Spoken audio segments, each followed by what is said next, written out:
Hi guys, MrRoflWaffles here. That's right, there is a problem with Samantha Maxis in Cold War Zombies. It's been talked about in a bunch of my comment sections and on my Twitter feed and things like that, and so today we're going to dive into the story details of what that problem is and how it's going to manifest as the Cold War Zombies storyline unfolds. Let's start off getting everybody onto the same page. Who is Samantha Maxis? Well, she's the daughter of Ludwig Maxis, who is mentor, friend, father figure to Edward Richtofen, who we all knew and loved from the original Ether storyline, of course. Samantha, according to the timeline, was born on the 5th of November 1934, which is actually pretty close to my birthday. Not the 1934 bit, the 5th of November bit. But sadly, her mother died in childbirth. When she was 7 years old, she was given Fluffy, a dog that eventually would end up becoming the Hellhounds that we see in maps like Shinonuma, Dariz, things like that. And then, through various dimensions, various universes, various maps, and the actions of various characters, we end up with this child, Samantha, heading into the abyss, the beyond, the darkness, the unknown, at the end of Tag der Toten. That's the final map from Black Ops 4 Zombies, and that map also marks the end of the Ether storyline. Everything prior to that map, and including that map, was in Ether, and that chapter is now ended. Then we see a new female character in the intro cutscene to Die Maschine, and what do you know, there's a very familiar jingle playing as she walks towards the phone booth. I'll play it for you now.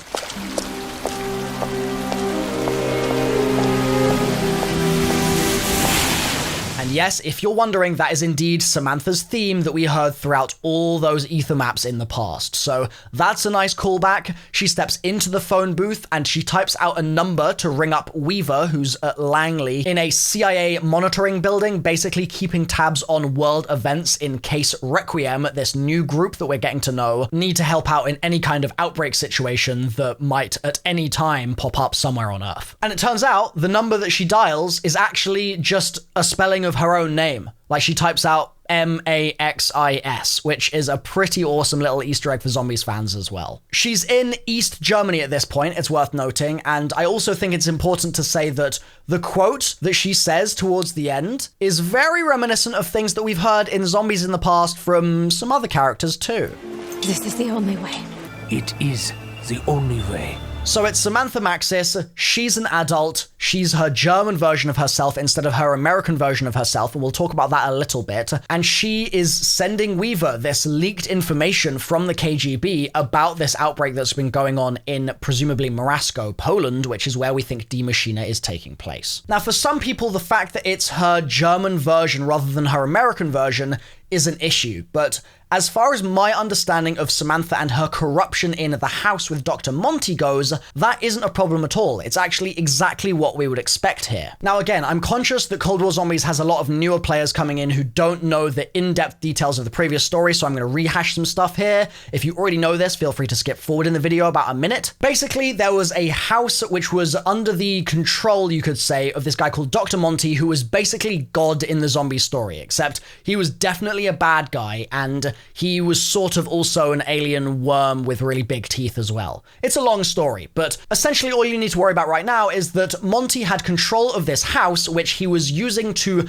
quote-unquote protect, with big old bunny ears, right? Protect Samantha and also her father, Dr. Ludwig Maxis. When she originally came to the house, it was just her soul that came. It was not her body too, and so Monty created her a body, which I believe was her American manifestation. So yes, absolutely, there is an American version of her, but it's kind of the one that's mixed up with Dr. Monty. I'll say it like that, I guess, to keep it nice and simple. And as such, when Samantha leaves the house in the second last map of Black Ops 4 Zombies, Alpha Omega, she's no longer that American version. She's back to being German, and thus, when she goes through the portal into the nothingness or out of the ether-infested, Agartha-infested world into this new universe of Black Ops Cold War Zombies, we would expect her to continue on being her German form. But that isn't the problem. The problem that I've seen a lot of people talking about is the fact that they think that she's just the wrong age. You see, Die Maschine takes place in the 1980s, okay? Samantha, like I said, was born in 1934. And so a lot of folks are rightly questioning whether we might have a situation on our hands that looks a little bit more like what we had with the Primus versions of the Ultimus characters. So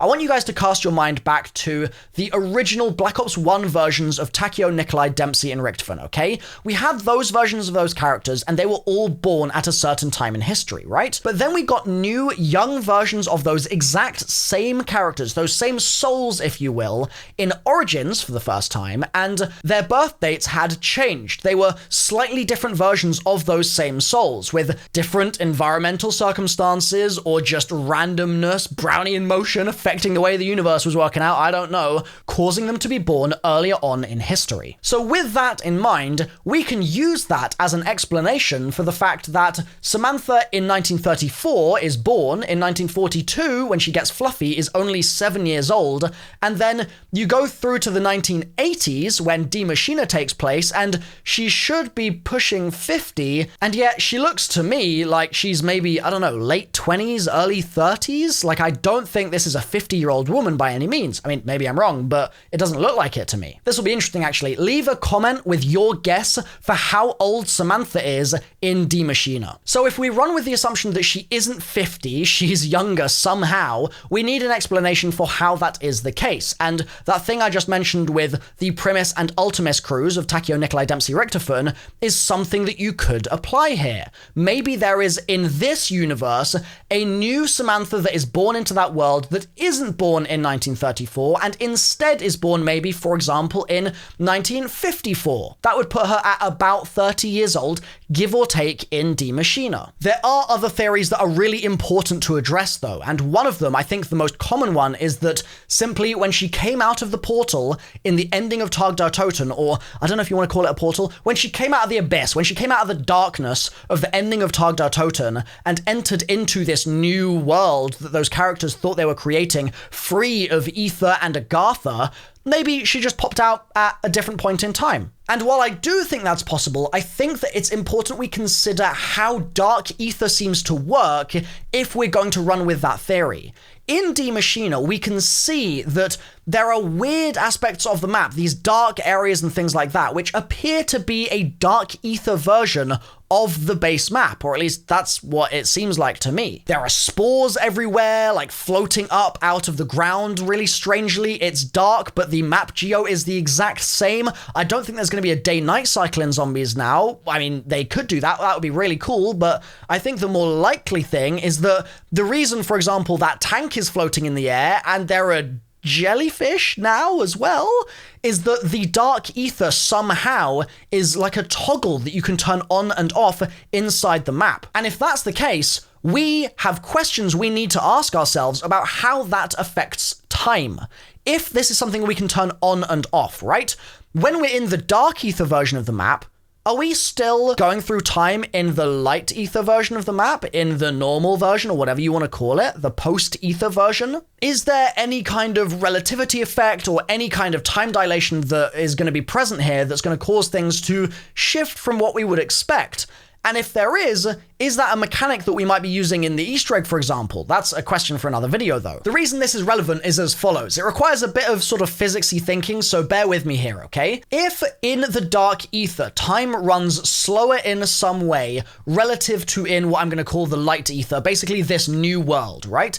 If it runs slower in the dark ether, then what if in the ending of Tag der Toten, when we see Samantha and Eddie walking forwards towards their new lives, if that's not symbolic and actual time is passing in the dark ether reference frame there, then in the light ether, more time would be passing, and so even though Samantha should be returning to her life uncorrupted by Agartha and ether and all of that stuff, even though that's what should be happening, she would get there, let's say, for example, 20 years later. Then she would continue her life from 1934, plus those 20 years, age 7 or whatever, when the Dark Ether started to interfere with her existence, and she would grow up to be the right age in Die Maschine. There will, by the way, no doubt be people in the comments saying, but in Tag der Toten, she's a kid, and so, like, it could just continue from the time of Tag der Toten, right? But you've got to remember, she wasn't at Tag der Toten, well, she was inside those boxes, right? The little toy box things, but she wasn't in the map there at the ending of it all. She was actually in the forest and then the dark ethery, portally, tunnely thing. So we can't really put a time on that easily, I don't think. Another theory that I suspect might come up in the comment section is, Milo, what if she just time traveled? Like, it's easy. Forehead, just jump in a teleporter and go to the new time, Samantha, duh.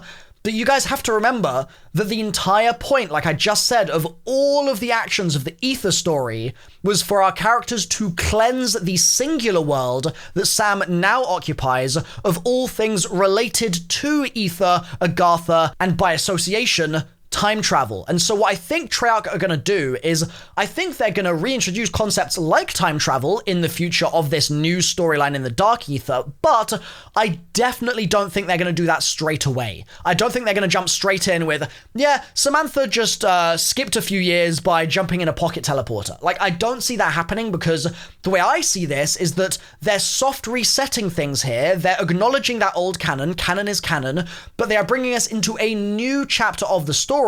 And in doing that, they're going to start us at the basics again. We're going to build up from zero to a massive, complicated universe once more, just like we did over the previous 10 years of Ether. That's why I don't really like the idea of just saying, well, maybe she just time traveled. Like, I really think that Treyarch are going to be being more careful than that right now. Now, there are implications for each of these different possibilities as to what's going on with Samantha here. For example, if the Primus Victis scenario that I explained at the beginning of the video pans out, then she won't have any memory whatsoever of Primus or Victis or anything that happened in the Ether storyline. She will have grown up a totally innocent, naive child in a normal world, and then have rediscovered the things that she finds out about when she gets the KGB tape from her recently deceased friend and passes it on to Weaver. She also might not have lost her mother when she was born. Hell, Maxis might be alive still as well, because Maxis was killed by Monty, and if that never happened, or if it did happen but this is the future where it didn't happen now,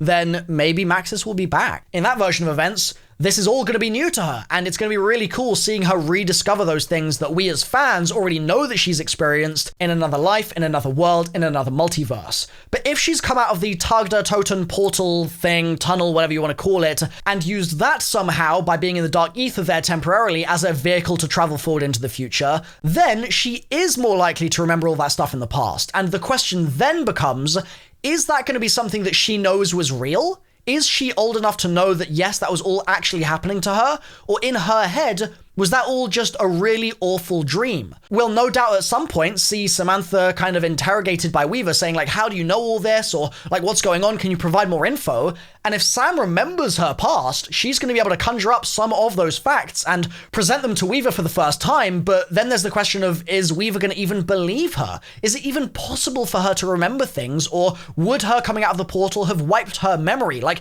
would that be part of that Tag der Toten ending? And as such, would she just have no memory of before she was 7, 8 years old? Like, that's absolutely something they could use as a story beat as well. You could even, I suppose, if you wanted, start conjuring up theories saying, okay, well, if you can use the Dark Ether to go through time faster in the real world than you are in the Dark Ether world, then maybe Samantha is going to be dipping in and out of the Dark Ether, somehow interacting with those old characters like Stuhlinger, for example, who we know was banished there and talks about the cockroaches and stuff in Classified. Maybe she'll have some way of interfacing with them because she remembers it all. Like, maybe she will be that missing link that kind of brings that stuff back into the new world, the Cursed One rising again and stuff like that, which I'll be talking about in another video. It's all, I think, interesting and worth considering right now, and as we learn more about the Die Maschine zombie storyline, I'm sure we'll get answers about all this sort of stuff. Let me know which theory you like the best in the comments down below, or if you have one of your own. Subscribe to my channel for more zombies theories, and I'll see you next time. Drop a like too. Bye for now.